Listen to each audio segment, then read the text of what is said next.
Hi friends, എല്ലാവർക്കും അജ്മീറ സ്റ്റിച്ചിങ്ങിലേക്ക് സ്വാഗതം. ഇന്ന് ഞാൻ 11 വയസ്സായൊരു കുട്ടിക്കുള്ള ജിൽബാബ് കട്ടിംഗ് ആണ് സ്റ്റിച്ച് ചെയ്തതും ഞാൻ കാണിക്കുന്നുണ്ട്. അപ്പോൾ അതിനു വേണ്ടി ഇതാണ് തുണി, ഒരു ഗ്രേ കളറിലുള്ള ഒരു തുണിയാണ് എടുത്തിട്ടുള്ളത്.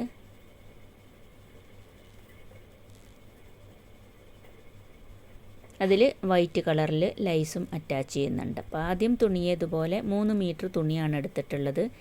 5 അടി ഉയരം ഉള്ള ഒരു കുട്ടിക്കാണ് കേട്ടോ. 11 വയസ്സ് ആണെങ്കിലും 5 അടി ഉയരമാണ്. അപ്പോൾ നമ്മൾ ആ തുണി അത്രയും വീതി വേണ്ട. 11 വയസ്സായ കുട്ടിയായതുകൊണ്ട് തുണി ഫുള്ള് വീതി എടുക്കണ്ട. 10 ഇഞ്ച് വീതിയാണ് ഞാനിന്ന് ആ തുണിയിൽ നിന്നും കട്ട് ചെയ്ത് മാറ്റുന്നത്. 10 ഇഞ്ചോളം അതിൽ നിന്നും കട്ട് ചെയ്തെടുക്കുന്നുണ്ട്.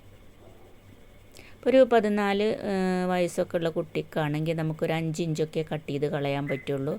14, 15, 16 ഏജുള്ള കുട്ടികൾക്ക്. ഇതിപ്പോൾ 11 വയസ്സായതുകൊണ്ട് ഞാൻ 10 ഇഞ്ചോളം കട്ട് ചെയ്തെടുക്കുകയാണ്. ബാക്കി ആ തുണിയുടെ ആണ് കാണിക്കുന്നത്. 31 ഇഞ്ച് വീതിയാണ് ബാക്കി ആ ഒരു തുണിക്ക് നമുക്ക് കിട്ടുക, 10 ഇഞ്ച് കട്ട് ചെയ്ത് കളയുമ്പോൾ. കാരണം ടോട്ടൽ 41 ഇഞ്ച് വീതിയാണ് തുണിക്കുള്ളത്. ക്രൈപ്പ് തുണി 41, 42 ഇഞ്ചൊക്കെ നമുക്ക് സാധാരണ രീതിയിൽ കിട്ടാറുള്ളൂ. അപ്പോൾ അത്രയും ഞാൻ കട്ട് ചെയ്തെടുത്തു. സൈഡിൽ നിന്ന് 10 ഇഞ്ച്. ഈ തുണിയിൽ നിന്നാണ് സ്ലീവ് രണ്ടും എടുക്കുന്നത്. അപ്പോൾ 2 സ്ലീവിന് വേണ്ടി ഇതിൽ നിന്ന് 4 പീസുകൾ കട്ട് ചെയ്തെടുക്കണം. എന്നിട്ട് 2 പീസ് ജോയിൻ ചെയ്ത് ഈ 2 പീസ് ജോയിൻ ചെയ്ത് നമ്മൾ 2 സ്ലീവ് ആക്കിയെടുക്കുകയാണ് ചെയ്യുന്നത്. സ്ലീവിൻ്റെ നീളം വീതി തുണിയുടെ ആ വീതി തന്നെ 10 ഇഞ്ച് തന്നെ.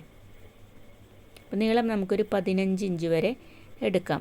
അതിപ്പോൾ അത്യാവശ്യം ഹൈറ്റുള്ള കുട്ടി ആയതുകൊണ്ട് 15 ഇഞ്ച് വരെ നീളം എടുക്കാം.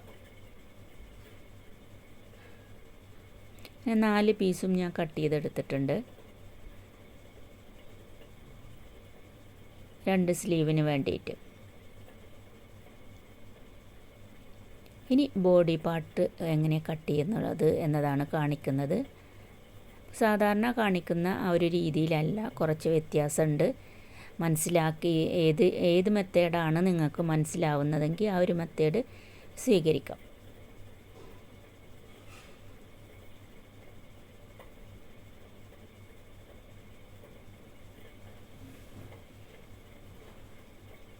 പിന്നെ ഈ ഒരു ബാക്കി പീസിൽ നിന്ന് തന്നെയാണ് നമുക്ക് തലയിലേക്ക് കെട്ടാനുള്ള ഒരു റിബണോ അതല്ലെങ്കിൽ ഇലാസ്റ്റിക് വെക്കണമെങ്കിലൊക്കെ ഈ ഒരു പീസിൽ നിന്നാണ് നമുക്ക് എടുക്കേണ്ടത്.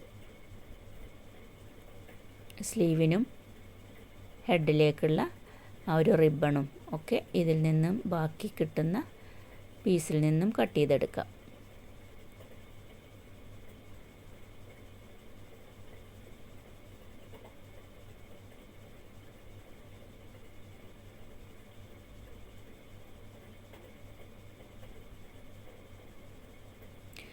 ഇനി നമ്മൾ ബോഡി പാർട്ടിൽ ആണ് കട്ട് ചെയ്തെടുക്കുന്നത്. അതിന് തുണിയെ ഞാൻ ഇതുപോലെയാണ് മടക്കി വെച്ചിട്ടുള്ളത്.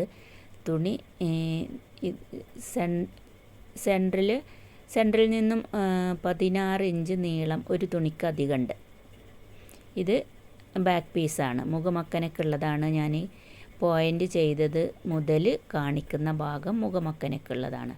അതിൻ്റെ അടിയിലുള്ളത് front piece, മുകളിലുള്ളത് back piece.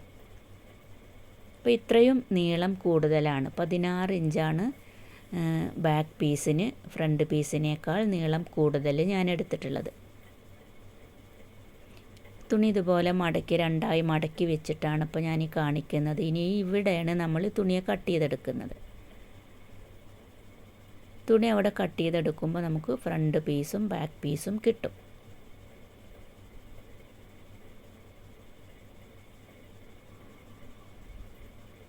Front പീസിനേക്കാൾ 16 inch വീതിയാണ് ഞാൻ ബാക്ക് പീസിന് എടുത്തിട്ടുള്ളത്.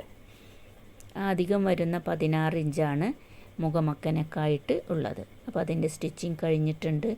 ഈ ഒരു രീതിയിലാണ് ഞാനത് സ്റ്റിച്ച് ചെയ്തെടുത്തിട്ടുള്ളത്. അതിൻ്റെ സ്ലീവ് ഇതുപോലെ വൈറ്റ് കളറിൽ ലൈസ് വെച്ചാണ് ഇലാസ്റ്റിക് വെച്ച് ചുളിച്ചെടുത്തിട്ടുള്ള ആ ഒരു സ്ലീവാണ്. അതിന് ഇവിടെ ഒരു സ്ലീവിന് കണ്ടോ 2 സൈഡിൽ ആ ഒരു അറ്റാച്ചിങ് കൊടുത്തത് കാണിക്കുന്നുണ്ട്. അപ്പോൾ അതിന് നമ്മൾ ഉൾവശത്ത് ഓവർലോക്കോ അതല്ലെങ്കിൽ മടക്കി തയ്ക്ക് ചെയ്യണം. വീഡിയോ ഇഷ്ടമായി എന്ന് വിചാരിക്കുന്നു. അപ്പോൾ ഈ രീതിയിൽ നമുക്ക് തുണി കട്ട് ചെയ്തെടുക്കാം. വളരെ ഈസിയാണ്. സബ്സ്ക്രൈബ് ചെയ്യാതെ കാണുന്നവരുണ്ടെങ്കിൽ ഒന്ന് സബ്സ്ക്രൈബ് ചെയ്യുക. അതുപോലെ തന്നെ ലൈക്കും ഷെയറും ചെയ്യുക. ജിൽബാബ് ആവശ്യമുള്ളവർക്ക് സ്ക്രീനിൽ ഞാൻ എൻ്റെ വാട്സപ്പ് നമ്പർ കൊടുക്കുന്നുണ്ട്. വീട്ടാവശ്യത്തിനും അതുപോലെ ഷോപ്പിലുള്ളവരും അതേപോലെ തന്നെ റീസെല്ലേഴ്സ് വീട്ടിലിരുന്ന് സെയിൽ ചെയ്യുന്നവർക്കും ഞാൻ സ്റ്റിച്ച് ചെയ്ത് കൊടുക്കുന്നുണ്ട്. Okay, thank you.